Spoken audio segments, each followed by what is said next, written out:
officers as they enter the stage. Well done, that was fabulous. Well done, well done. Thank you so much. Thank you so much for that performance. At this juncture, it's my pleasure once again to welcome Director Mutheu Kasanga. Welcome.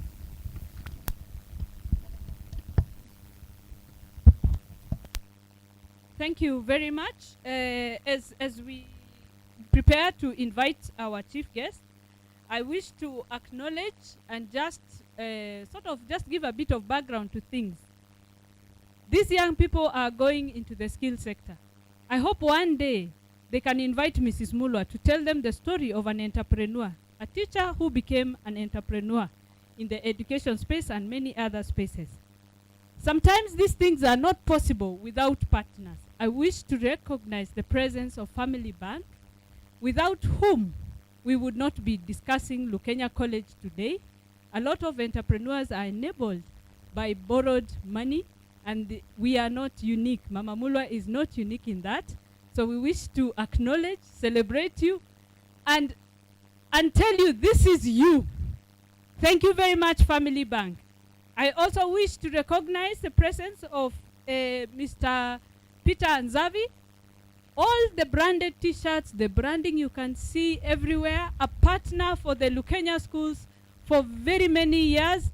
We would not be this colorful without you. Thank you very, very much. And he works within deadlines. In the private sector, we need people like Mr. Nzavi. You know, today you wake up, I know there's another one, but you wake up and say, I want 300 t-shirts, and they land in the morning. Thank you, thank you, thank you. We live in the education ecosystem, and today we are graced, our occasion is graced by Mr. Kinuthia, the Deputy Director of Education of Nzawi. Where are you, sir? Yes. That is the man who allows us to breathe in the morning. He can wake up and say there is no Lukenya College. But thank you very much, Mr. Kinuthia. This is your home. Karibu san. It is now, no, before that, I wish to acknowledge other members of the Lukenya family. Engineer Sebastian Choni, I'm very sorry I didn't recognize you earlier. This is Engineer Choni. In his many capacities, his current capacity is that he's helping us with all the electrical needs of our institutions. We celebrate you, Engineer. I wish to also just point out my family. They are also there. Mr. David Partington, my father-in-law, just wave. There he is. Stacy, wave. That is my daughter. Thank you very much. It is now my humble pleasure to invite my daughter, that one who waved, Asimame. Stacy, the public demand.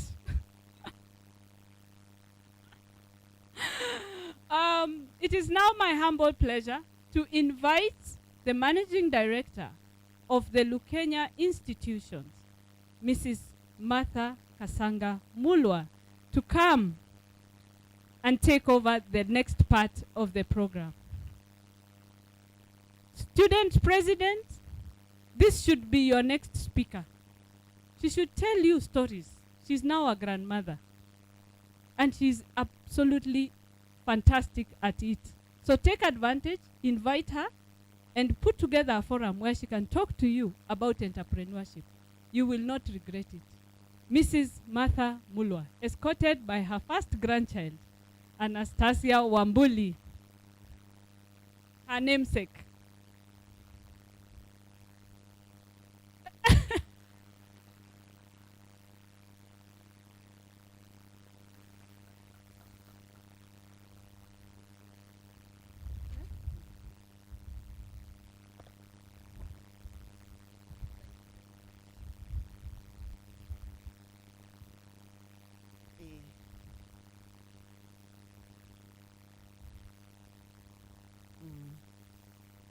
Thank you very much, Madam Partington, Madam Mudeu, one of our directors, board of directors, for the wonderful introduction. You know, I want to sing a song first. Can we stand up and sing? Can we stand up and sing?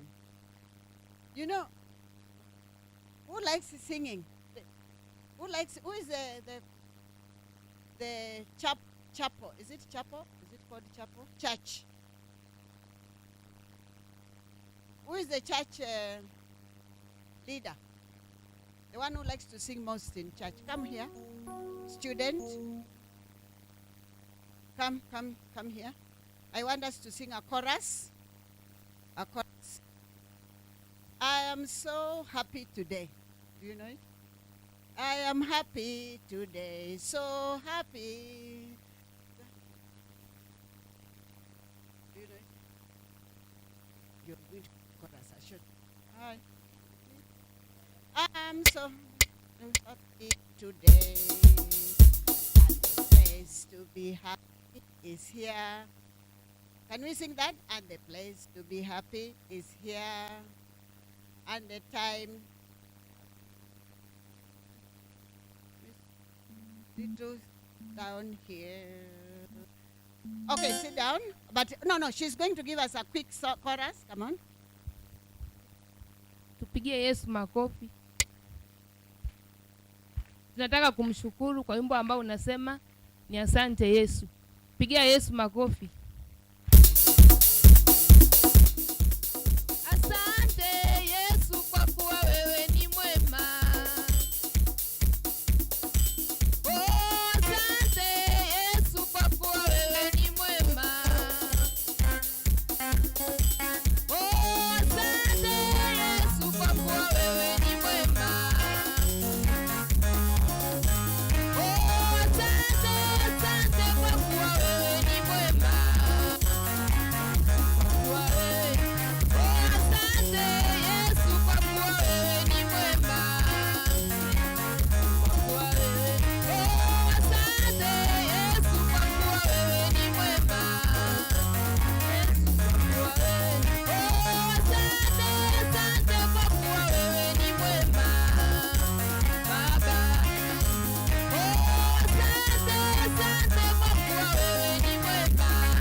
All right.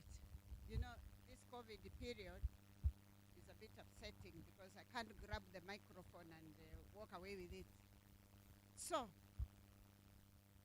it is my great pleasure at this juncture to invite our speaker for today. But before I call upon him, I want to say one or two things. Dr. Omboto, TVET Directorate, and Mr. Kinuthia, whom we have just known now, in Matiliko,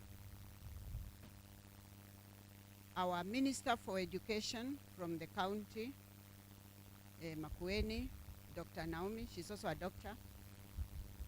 All our board of directors, all our distinguished principals, all our university dons, I think that's the right word,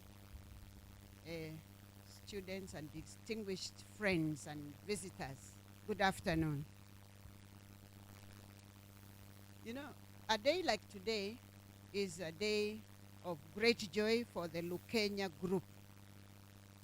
But for me particularly, it's a day of great joy because my husband wanted very much to have training institution.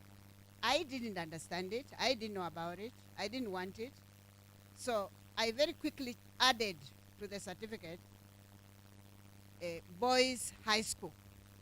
And our lovely boys are here. So it became a boys' high school. But the certificate retained the name Lukenya Technical Training Institution. And we are very proud today because what we saw then is what we are doing here today. And I want to thank the ministry or the directorate of TVET for supporting us throughout our venture. We started in 2013, like Dr. Mwanya said, in 2013. 2014, our governor, you must remind him that he actually laid the foundation stone, not for the university, but for the TVET college. And we were there with Mr. Wasanga and several other people. You remember that day? It was a wonderful day. And he spoke exactly as somebody said here, that the future is really in TVET. The future is in acquiring skills. I think it was Sami Movela and of course others. The future is in acquiring real practical skills. And these skills will see you in life. So we were very proud of our governor, Professor Kivuda Kibwana at that time, for being available to spend the whole day. He came very early and he left very late. And we were very proud. And at that time, the judge was there. They were great friends. My husband, they were great friends. He was my lecturer. So, although he was also my compatriot in many other ways. So we are very proud and pass our regards to him and tell him how happy we are he was able to send you to represent him today. So TVET is the future. And the government has recognized this future by, I think now, funding. You will correct me if I'm wrong, Dr. Ombota, that the government has now finally put some good money and is putting good money in TVET. And although we are not in that streamline, I think the principal made 2 requests, but we are there partnering with the government. And we are very happy that a lot of you have seen what we are able to do and have joined us today. So thank you very much, students, and thank you very much, the TVET Directorate, for supporting us. Today we feel very supported. I want to say that again and again. And assure Dr. Langat, is it Dr. Langat or Professor Langat, that we want him to visit, to be with us, to come and tour, come and criticize, come and put us on the spot, and make us better. And we look forward to that day. So I want to say thank you to everybody, to all my friends and my partners, both Family Bank and Zavi and a few others, all the teachers, all our schools and our institutions for supporting this day. You have made it colorful even for the students. Students, mumeona university? Mumeona? Na mumeambiwaje? That you look to that place after you finish, isn't it? So we want to say thank you to all of you for being here with us today. And without going back into history, I want to say how proud I am, Bwana Principal, how proud I am of how you are managing with your students, with your teachers, the school, the college, how you are managing the courses that are being offered, and we want to offer you support. And I'm sure Family Bank is there to offer you support. Am I right? That's the regional manager. Am I right? Would you like to come and say how you are offering support? They come and say they want to offer support to expand the courses and or the facilities that are needed to grow this college. Thank you very much indeed, Family Bank. Come in. Let's give him a big clap.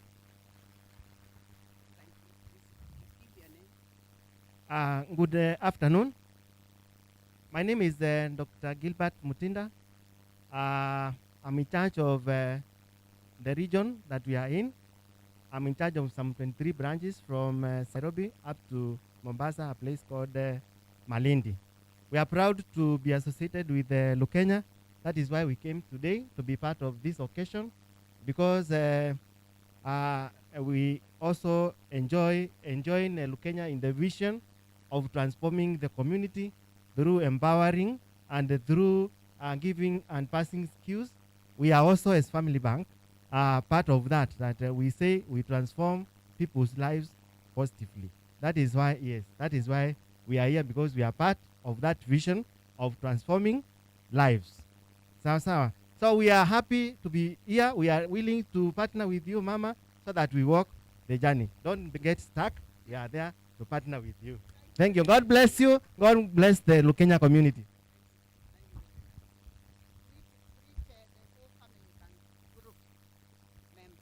Thank you very much indeed, Mr. Mutinda. He's also Dr. Mutinda. He did his PhD long time ago before he went into banking. Now, so Bwana Principal, you have heard, you are supported. I want to call two people before I call the chief guest. You know, in life, Charles Rikati, Charles Mutuko. You know, in life, come please. You know, in life, you are inspired by many people, by many things, by many aspects. Remember this. If you are observant and you listen, you will learn. If you observe and you listen, you will learn. So I have been inspired by Charles in many ways. I know Wasanga not only inspires, but used to beat us into shape. You know, beating us into shape. You know what is to be beaten into shape?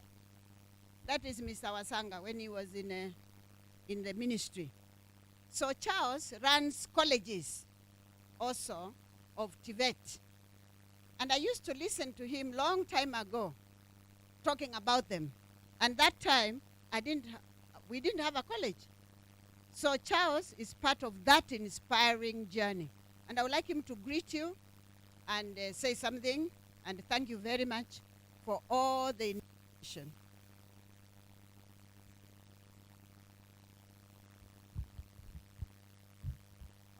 Greetings to all of you. All protocols observed. I didn't know that I had inspired you. I think there is somebody who came here and she was asking people who they are. Who am I? Charles Mutuku. What do? I run Rikati Business College.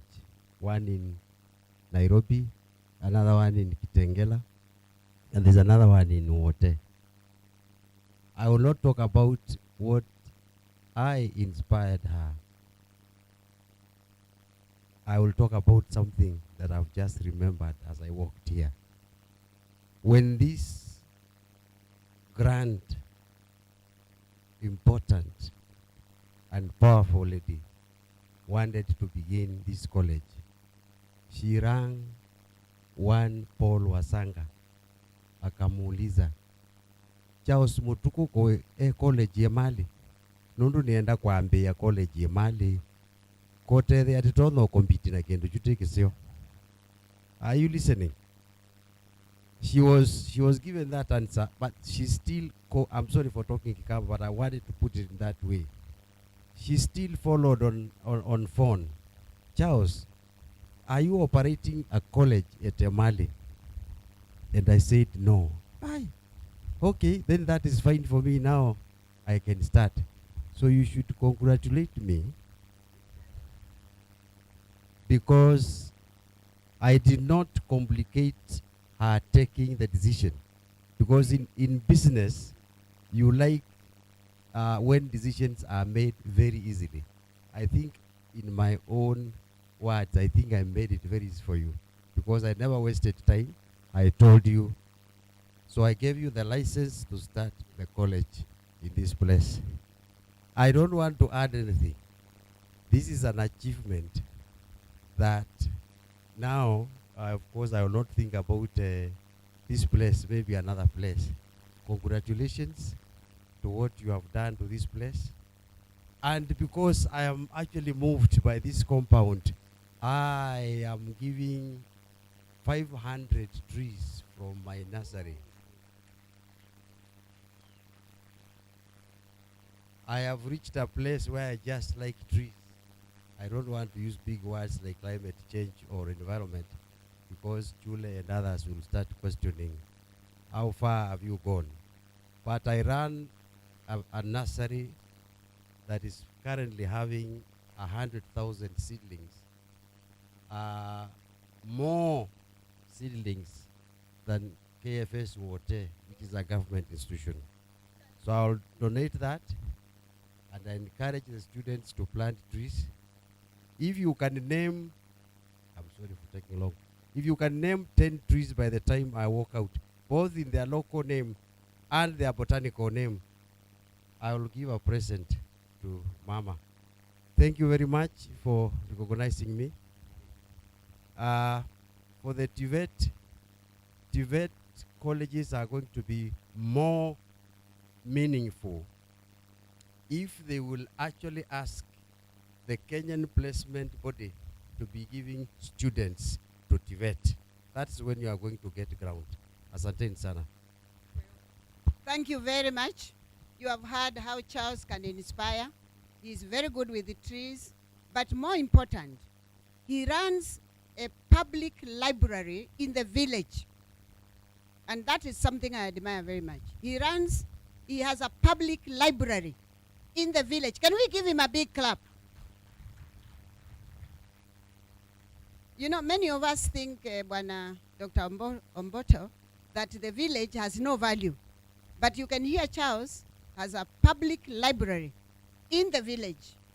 And he also runs a wonderful nursery school, a tree nursery, which has got more trees than the, than the government body. So please, Madam,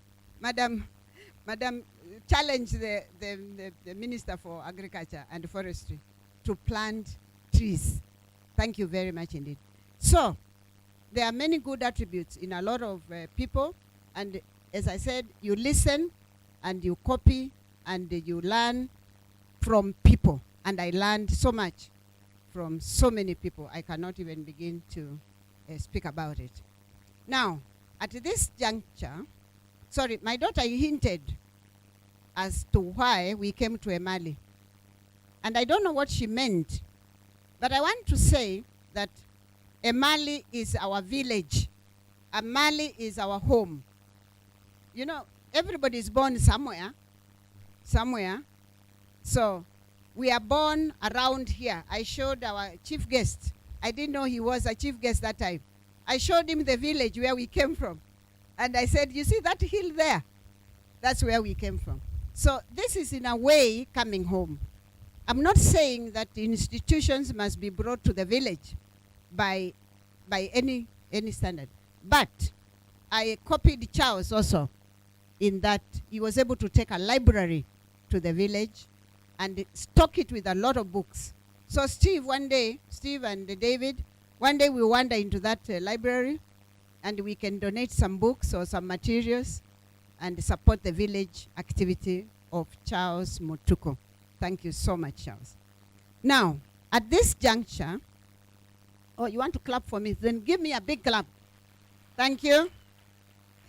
So at this juncture, it's my great pleasure, my very honored pleasure to invite our guest speaker, Dr. Omboto, who represents our director of TVET, Professor Langat, who has sent him, very humbly sent him to us. We are very honored. Karibu. Let's give him a big clap. Can we give him a big... Where are the drums? Can we give him a big clap? Can you stand up? Let's welcome our guest. Let's welcome our guest speaker. Let's give him a big clap. Thank you very much indeed. We are very honored. Thank you. Karibu sana.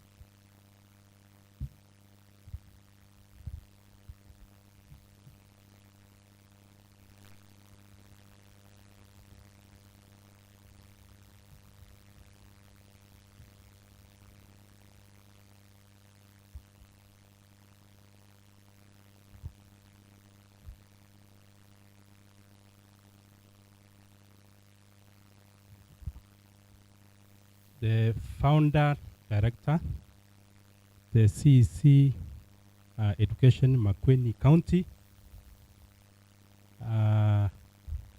all scholars present, and all distinguished guests and students. Good afternoon. My name, as you have heard, is Dr. Dominic Omboto. I'm here to represent the Director General of the Technical and the Vocational Education and the Training Authority. That is TVET, in short. That is TVET Authority. And maybe before I start my speech, I could wish to inform you on who we are in the TVET space, so that as I'm talking, you'll be able to understand where I'm talking from. So, TVET Authority is a state corporation that was brought into existence by the TVET Act 2013. Remember, before 2013, TVET was totally unregulated, and therefore you could easily start a kiosk in the name of a college. You issue certifications, and the students and your graduates go to the market. So you understand that challenge. So basically, we were brought into existence to regulate and coordinate technical training in the country through development of standards for training, using the standards to accredit institutions, trainers, and the curricula from curriculum development bodies, and also ensure that accredited institutions continue to comply with the minimum standards through the various quality audits we conduct in TVET institutions. So as an authority, which again is regulating Lukenya College, we are indeed honored to grace this particular occasion of launching of the Lukenya College. I want to really appreciate the role that has been played by the Kasanga family in the TVET sector, right from primary schools, secondary, college now, and even university. I think you have played a very big role, as I can say, in empowering the community and also providing employment opportunities. That one we can see because there are quite a number of staff that are working in the institutions. And indeed, we can demonstrate that by Mama starting this college is not really pursuing profits. I think, Madam, if it's the profits, you long pursued them, you got the profits, now you are actually giving back to society. We recommend you for that. And what I can see around, and what I've learned from these particular institutions, is that sustainable institutions are built out of very strong values. The kind of values you hold when you are laying the foundation of an organization will go a long way in creating sustainable organizations. Now, from TVET as we know it, there are very many reforms that have been lately instituted. And one of the reforms that we are currently pursuing is the movement towards knowledge-based education and training to what we are calling now competence-based education and what? Training. Many of us have always thought that this is a very complex, CPET is a very complex concept that we are not able to live to the dream. But I want to demystify it briefly, and this is by saying that CPET basically means a student has joined college to pursue masonry. At the end of it, is he working out a mason, or it's somebody who again needs further training by a contractor for another period for him to become competent? If a student is able to come to Lukenya College, pursue plumbing, he goes out there with minimal skilling, with minimal training, he is able to perform. Then we say that this particular trainee really acquired competence-based what? Training. Now, for us to achieve this kind of training, we need a curriculum that is actually addressing the needs of industry. A curriculum that is industry driven. A curriculum that while its development, or while developing it, scholars are not simply sitting in the staff room to simply say that this is what to be taught, isn't it? It is a curriculum you develop in collaboration with the industry. The industry are the people who know the competencies that are required in the industry, isn't it? Therefore, as a scholar, you need to be told that for you to train a competent plumber that you want in industry, these are the skills that you must impart in that particular training. So we need a curriculum that is actually industry driven. At the same time, training must be organized in a way that these competencies are achieved. And how do we do it? We need to ensure that students are actively involved in acquiring what? In acquiring skills. Are we exposing our trainees to adequate practicals, for example? Yeah? Are the students actively involved in doing as opposed to listening to lecturers? Do we give students adequate opportunities to go to industry and fine-tune the skills through industrial attachments? We need trainers for us to achieve competence-based training. We need trainers who have pedagogical skills. Pedagogy means the art of transferring knowledge. We need trainers who from time to time visit the industry to know or to learn on the changes which are happening. 10 years ago, the kind of roofing materials, for example, we had are not the same as the roofing materials we have. A lot has changed.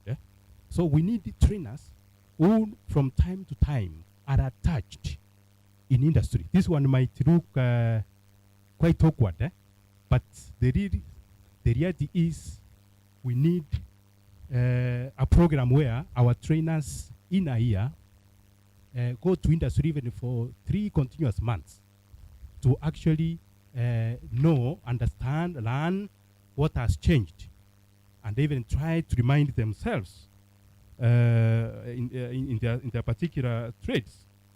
So we need an organization, a college that has very strong linkage with industry, where the industry benefits the training institution with, for example, industry attachment opportunities, internship opportunities,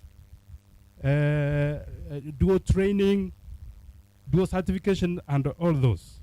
So this is basically a sneak preview of what really CPET is.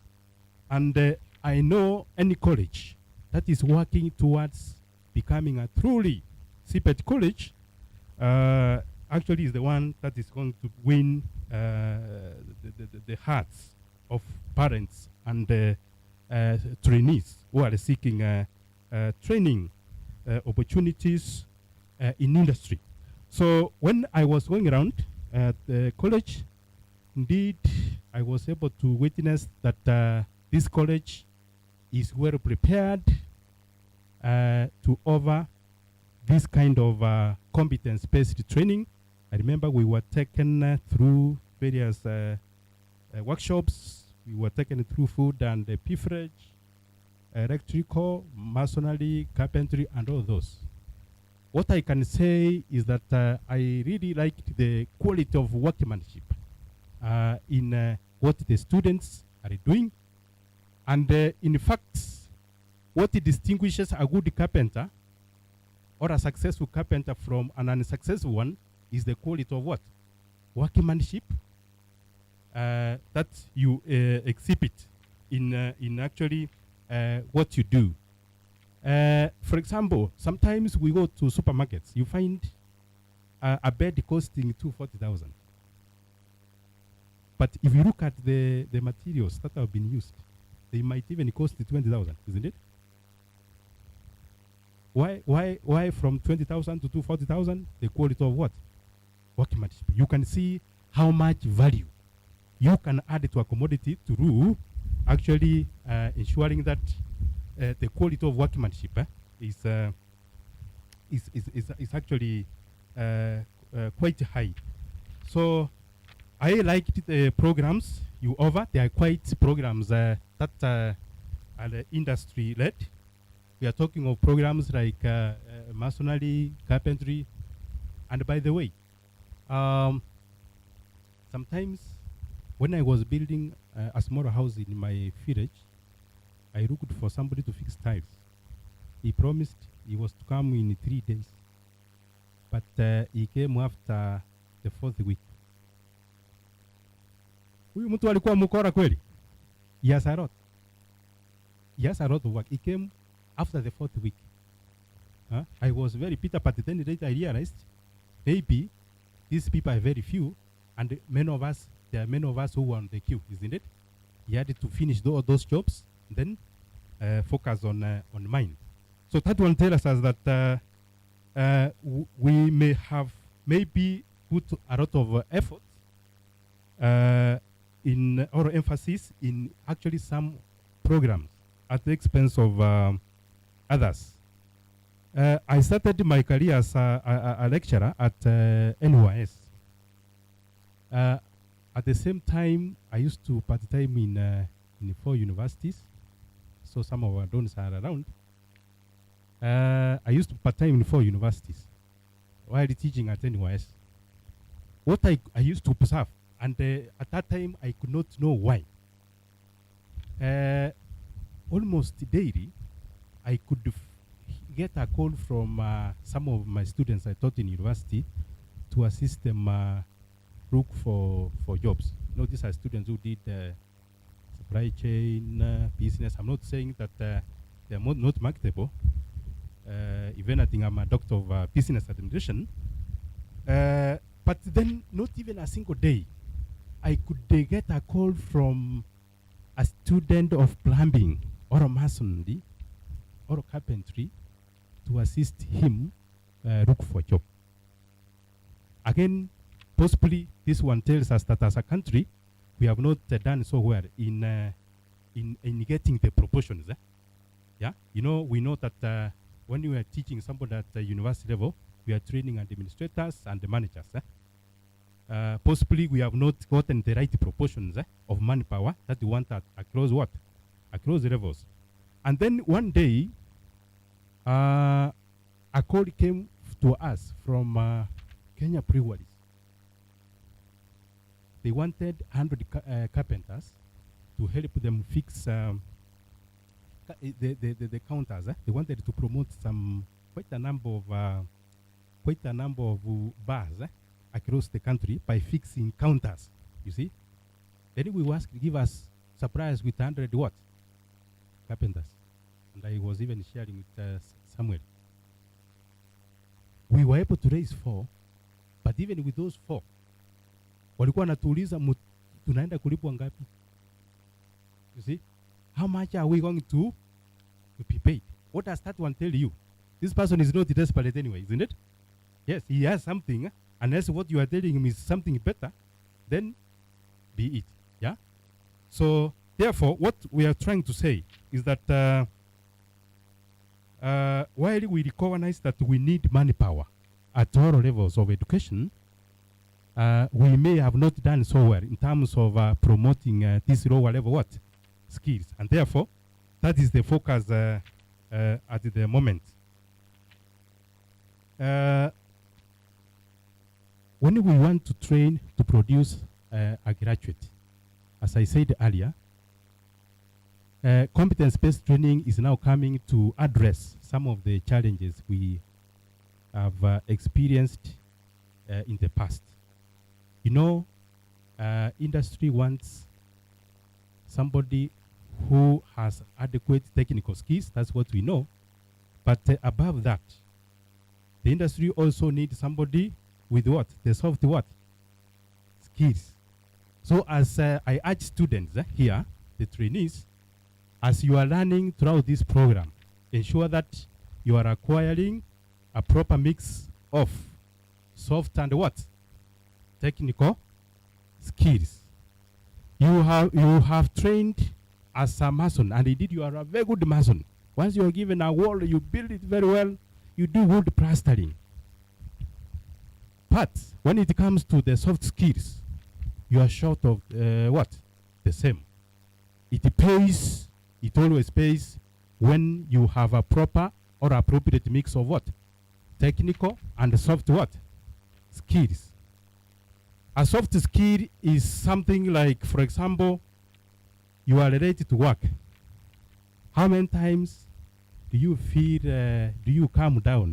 Do you lower your ego to say, I'm sorry, I got late because of ABCD? Maybe mkubwa wako anakuita, can you write why you came late? Nasema barua sitaandika, hata ninaweza fanya nini? Kuresign, si ndio? I better do what? It demonstrates a lack of what? Soft skills. We are talking of respect of your bosses and what? Even your colleagues. No, those are the kind of soft skills that we need if you intend to be a successful person out of this what? Training. Respect. Sense of responsibility. You see? Hard work. A strong work ethic. Those are some of the values which actually constitute the soft skills that actually I'm trying to talk about. I'm almost coming towards the tail end of my my speech. I know we are tired. I want to say that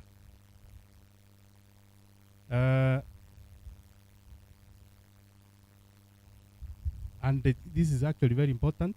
Before I forget, those students who actually have entertained us throughout the session, I think you have done a wonderful job. I know, we know that any good thing that happens, there must have been some effort, great effort that has gone into it. So before I finish my speech, I think I need to thank you for the entertainment We were quite entertained. We are happy, and actually you have made the occasion a success. Lukenya College is a registered and licensed TVET institution. Because remember, I earlier said that we are an authority that regulates and coordinates technical training. So I want to assure all stakeholders that this is indeed a registered college. It has been licensed by the authority to overtraining. So any training that is conducted here, the authorities are aware of it, and therefore it has been licensed. So I know at the moment there are very many stakeholders who are willing to support TVET. It's all about your convincing tongue, isn't it? TVET at the moment is not even funded by government, by the way. TVET at the moment majorly is actually being supported by development partners. Talk of World Bank, talk of African Development Bank.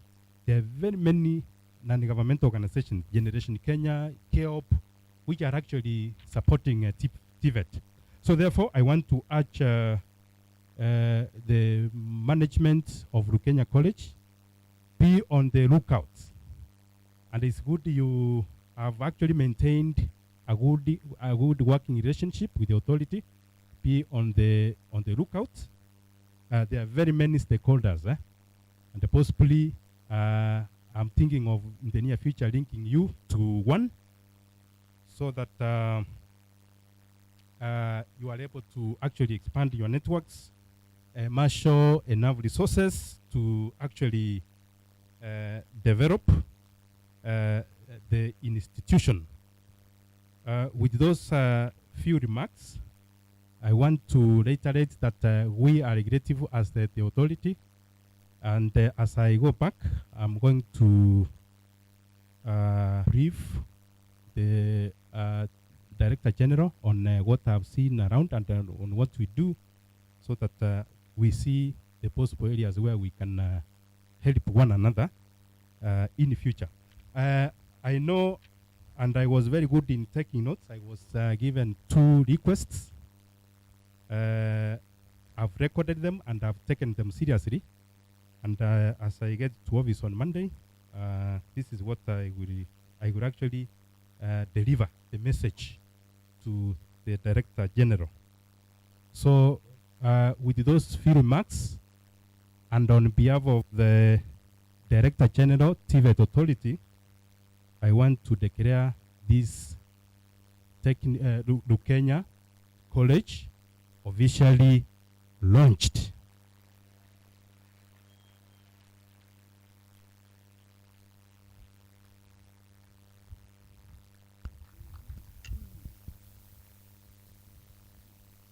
Ladies and gentlemen, let's one more time a round of applause for our guests.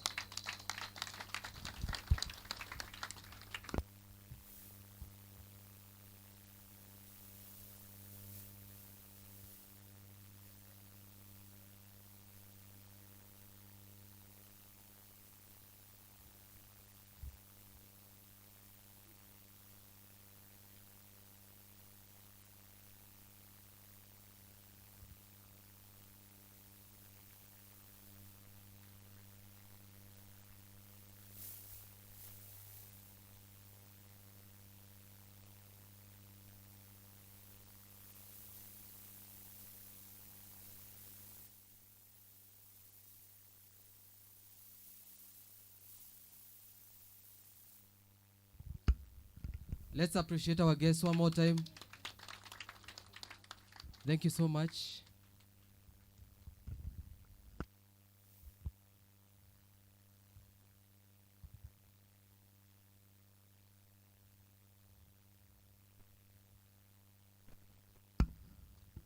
Yes.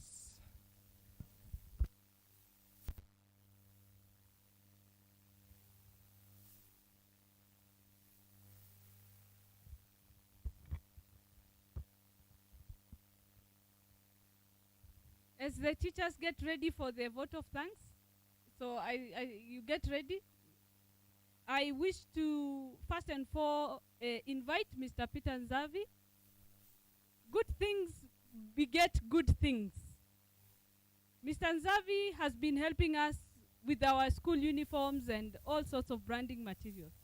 And today he had Charles donating something. And he has tasked Mr. Mwilu, Principal Lukenya College, to start training in tailoring. And he will announce his own donation. Let me give him the microphone.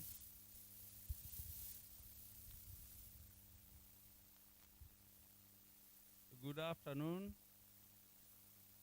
to all the guests, the students, and everybody who attended today's function. I'm quite happy because mainly I'm here because Mrs. Mulwa is my mentor. This is the lady who told me to resign from my accounting work and concentrate on business. She really pushed me and told me, you are a good businessman. What are you doing in employment? Why can't you come? We build this world by creating employment, by creating opportunities for young people to become somebody. And I really follow our footsteps. And because of that, I was very touched when I realized this college is offering various courses, and actually I realized there is no tailoring course. I'm in that profession currently, although I'm an accountant. And I'm hovering 6 machines to start that. The first 6 machines, thank you. 6 machines. And I will also be on standby. By the time these students graduate or they need some internship, consult me. Oh my goodness. I'll get them in There my you are. farm or anywhere else like EPZ. I work closely with them, and we will definitely place them somewhere so that they become somebody. Thank you very much. Thank you very much. Thank you, Mr. Peter Nzavi, Zag Enterprises, Machakos County. And he is a local of Makueni County. Thank you very much. As the teachers give the vote of thanks, this is the tutors of Lukenya College. Once again, Mr. Makwata, where are you? Thank you very much. All the documents that you're holding, the booklet, that is our partner, Mr. Makwata. Family Bank, of course, we are nothing without you. Mulei and Sons, we work with them very closely. They feed us, they tent us, they do quite a lot of things. The technical team from Nairobi, led by Bwana Evans, asanteni sana. It has been a good 4 months. We've really enjoyed your services as live streamers. Psycom Solutions, the architects, asanti sana, and all the other partners. Over to you, tutors. Thank you.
Mama Mulwa.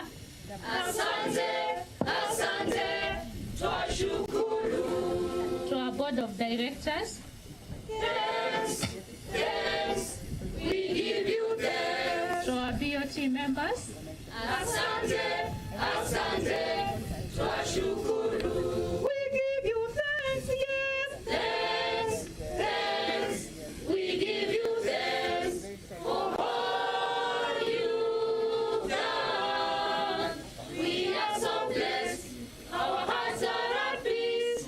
Oh yes, we give you thanks. Sifa shukurani. Shukrani, shukrani, twashukuru kwa yote mlioyatenda.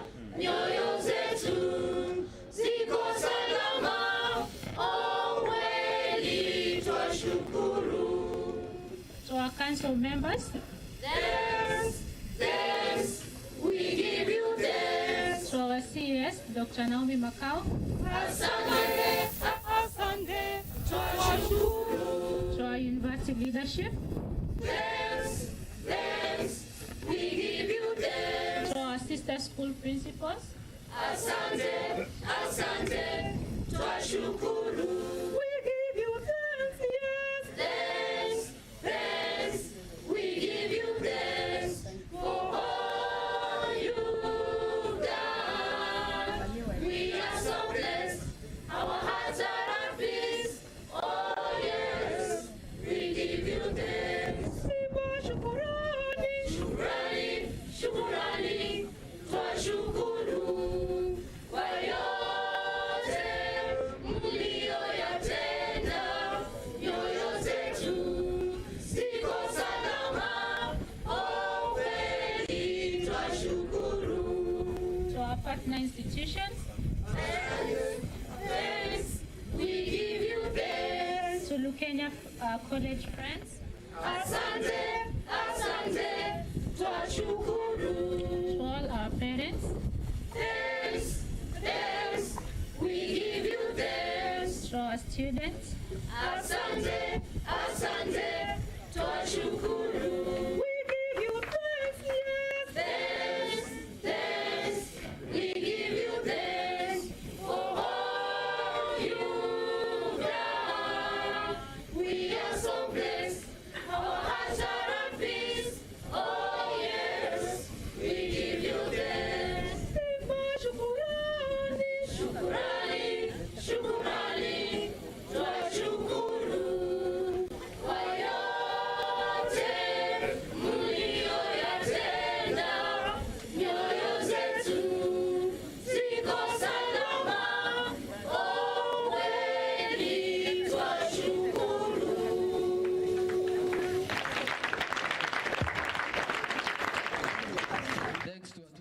Let's appreciate our tutors one more time. At this session, at this point, ladies and gentlemen, we are going to have our photo session. We are going to have a photo session, and I will humbly request the guests and the Lukenya Board of Members and Trustees to make their way to the photo area.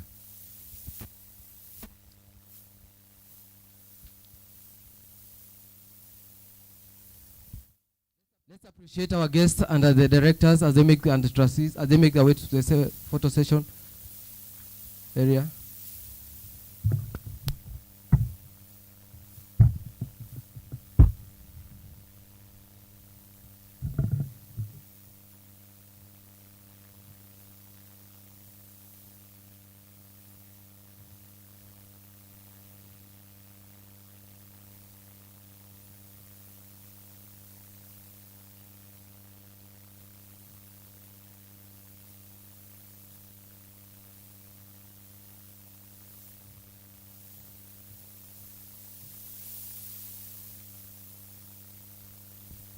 Yeah, once again, this photo session, the first photo is for the guests, the Lukenya Board of Directors and Trustees.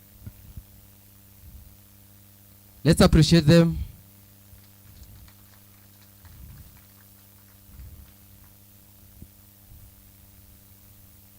To join this group, please, I request you remain standing. To join this group is the Lukenya group of principals. Please humbly make your way to the front, wherever you are.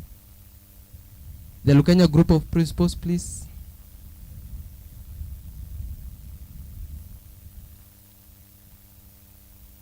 Yes, let's appreciate them.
I will request the Lukenya University team to also join this photo session.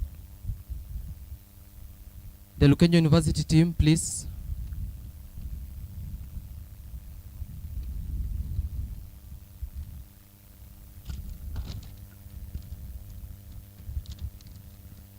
I also request that this team be joined by the education officials, that is Mr. Kinuthia and Dr. Naomi.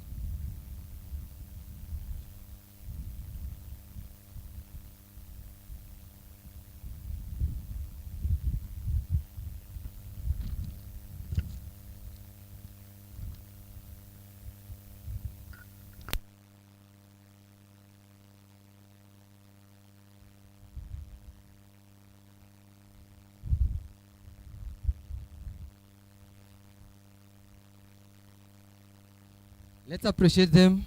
Let's appreciate this session, please. Thank you. I'll request all others to be seated, except for our guests and the directors. Except for our guests and directors. And I'll request the Lukenya College tutors to join them. The Lukenya College tutors, wherever you are, please join our guests and the directors for the photo.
Thank you. Thank you. Thank you to our tutors. I'll request once again the directors, the guests and the directors to remain seated. Then I'll request the student government to join for the photo session. The student government, please. Hurry up so that we don't waste a lot of time. The student government council, make your way to the front, please. The student government council, please.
Thank you so much. And the last photo, this one is for all the invited guests. And to start with, we have Mr. Paul Wasanga. Please make your way to the front. The family bank members. The family bank members. Then we have Mr. Nzavi, Mr. Charles, and all friends of Mama Mulwa. She has requested you join her for the photo session.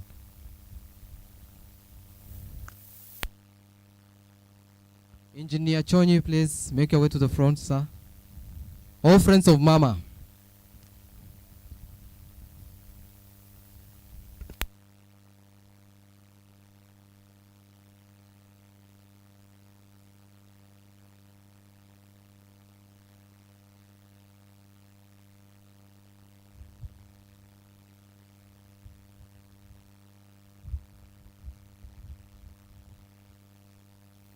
Reverend, please, we humbly ask you also to join the photo.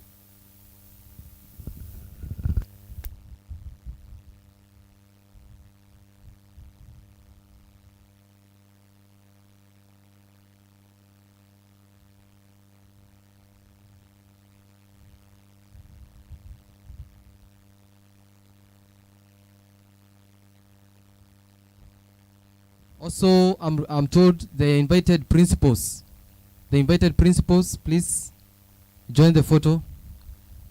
The invited principals, just a moment.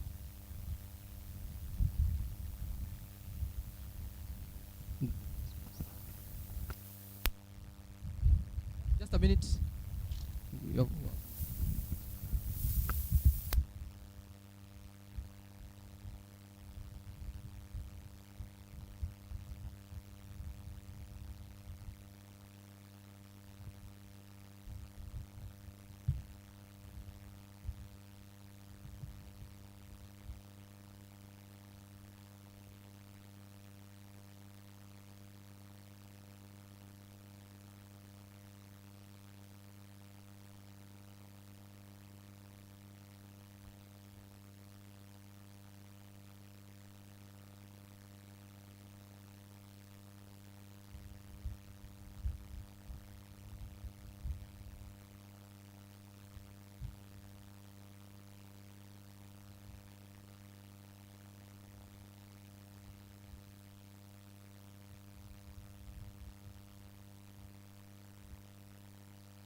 Thank you so much. We humbly ask you now to take your seats back again. Ladies and gentlemen, let's appreciate them as they make their way back to their seats.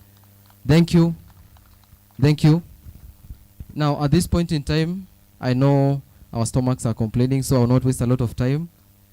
I will kindly request the Reverend Matera to give us the closing prayer.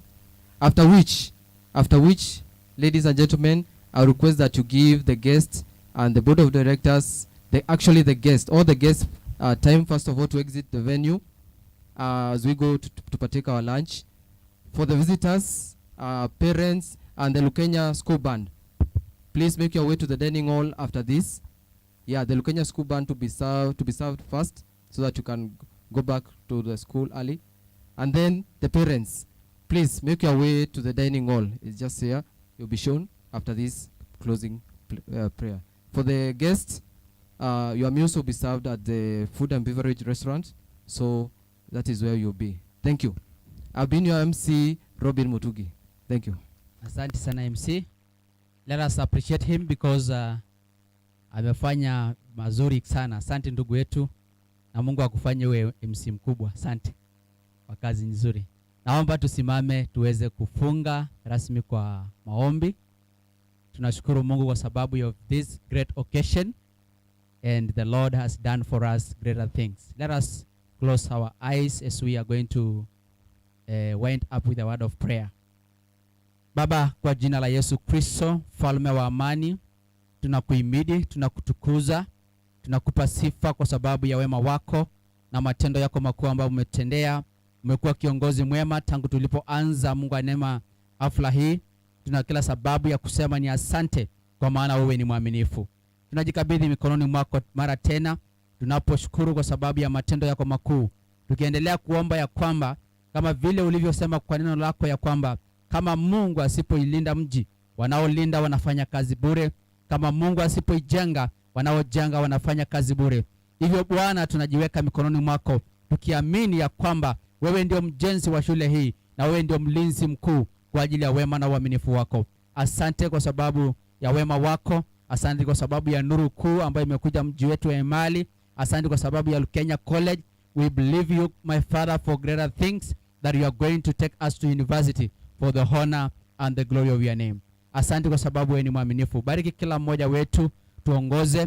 Bwana wa mabwana, tukitoka hapa, wageni wetu watasafiri sehemu mbalimbali, tunaiweka mikononi mwako ili wabebe kwa mabawa yako, Mungu wa Israeli. Tunanena ulinzi wako kwa kila mmoja kwa wema na uaminifu wako. Asante kwa sababu wewe ni mwaminifu. Hata tukiacha hapa Bwana, tunaomba Bwana uwepo wako ikaendelea kutawala kwa sababu wewe ni mwaminifu. Tubariki Mungu wa Israeli. Hata kwa vyakula ambayo tutaenda kuitumia Bwana, iwe baraka katika miili zetu kwa wema na uaminifu wako. Tuongoze na utubariki katika jina la Yesu Kristo. Mungu wa neema, asante kwa principal wa shule hii. Endelea kumuinua Mungu, endelea kumpigania kwa maana wewe ni mwaminifu. Asante kwa wanafunzi wetu. Bwana, tulianza tukiwa wachache na tunaona tunaendelea kutuongeza, na Bwana tunaendelea kuona mkono wako katika kila jambo. Endelea kutenda makuu kwa ajili ya utukufu wa jina lako. Asante kwa sababu ya mama Kasanga, Mungu wa Israeli, na familia yake ambayo Mungu wa neema wamekuwa founders wa shule hii. Mungu wa neema na this great vision, Bwana uwabariki kwa utukufu wa jina lako. Tunasema ni asante, maana wewe ni mwaminifu. Hadi wakati mwingine, sifa na heshima zote Bwana zitakurejea, maana ni kwa jina tukufu la Yesu Kristo tumeomba na hata kuamini. Amen. God bless you. Have a blessing. I'll request that you allow our guests to leave the venue at first, then the rest can leave later. Please. And as you travel back home, I want to wish you all safe journeys.